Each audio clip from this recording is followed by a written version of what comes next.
Continuing on. So, this molten lead, the alchemist.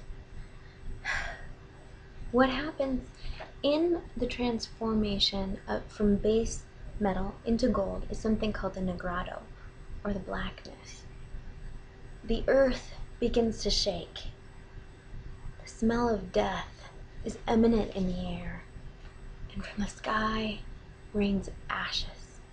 It's dark, it's bleak, it's scary, and the alchemist knows, because he's done this over and over and over again, that if he drops the cooking vessel, he'll have to do it all over again, because in his heart he believes for some reason that if he does this, it will turn into gold. He'll prove himself right. It gets darker and bleaker, the earth shakes more, but he holds on. He holds on real tight.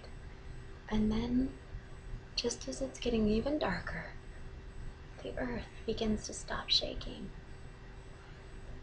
Ashes stop floating down from heaven.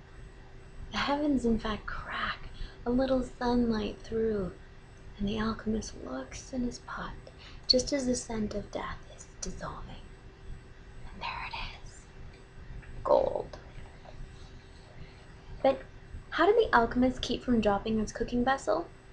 How did Captain Prescott jump on top of the fort's wall and begin to walk while cannons are flying past his head? I've already said it. Both the alchemist and Captain Prescott believed wholeheartedly in what they were doing. Captain Prescott was said to have believed so wholeheartedly in his rights that he was willing to die before anything else. The alchemist somehow or another knew that he could make gold. They believed in it. I know, it sounds completely simple. Believing in myself, and then I'm gonna get faith and courage. But believe it or not, this is the truth. I've worked with several people to help them lose weight, and I've told them the same exact thing. I tell them the whole thing. I can help you figure out what to eat. We could even go to the grocery store together. I'll help you with the exercise. Help you figure out what you like and how you might want to do it for the rest of your life. But the fact is, none of this will happen. None of this will come to any kind of fruition unless you believe in yourself. I've been laughed at in the face. But that's my job.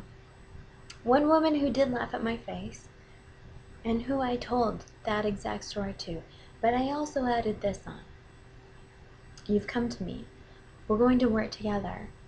And maybe you may not have the faith right now, but I do, until you get it. You stick with me, I'll have the faith for you. So many months later, she broke down, telling me she had no clue how little faith she had in herself, how little belief she had in anything she wanted to do regarding weight loss, until somebody offered it for her. Belief, faith. Do you have it in your work? Do you have it in your pitch? Do you believe wholeheartedly in what you're doing? Now, I've borrowed shamelessly from Walt Whitman his poem, "O Captain, My Captain." And don't get me wrong, I love Walt Whitman, one of my all-time favorite poets, But the reason why I stole from him is because of the movie, The Dead Poets Society.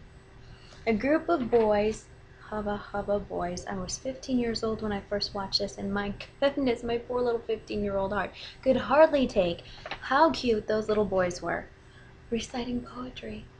It was wonderful. But what really stole my heart was the courage those boys had to stand up for themselves and say these rules are unjust, unfair, and we want certain kind of liberties. We want to read poetry, for crying out loud. I love it. Reading poetry, writing your book, building your fort, getting the education, writing, those big guns, and becoming and feeling like cannon fodder. It's part of getting published. Unfortunately, for some of us it's not. Some people out there are amazingly good, and they'll just get published. And for those of you who are gonna do that, kudos. I love it, but that's not my story. I've had a lot of cannon fodder-like feelings. But here's the thing. What I'm writing right now, I really believe in. For once. I mean, my other stuff I believed in and had faith in. I really, really liked them, but this is different. I love what I'm writing. In fact, I have so much so, I have a little excess faith. So that's what I'm going to say to you. I have so much faith that I can give it to you. I believe in you. I believe you can write a great pitch. I believe you can write a great query letter. And as of February 1st, Pitch University is open to hear it. You could get an agent. So why don't we do it? I've got the faith in you. I believe in you. Let's get out there and pitch.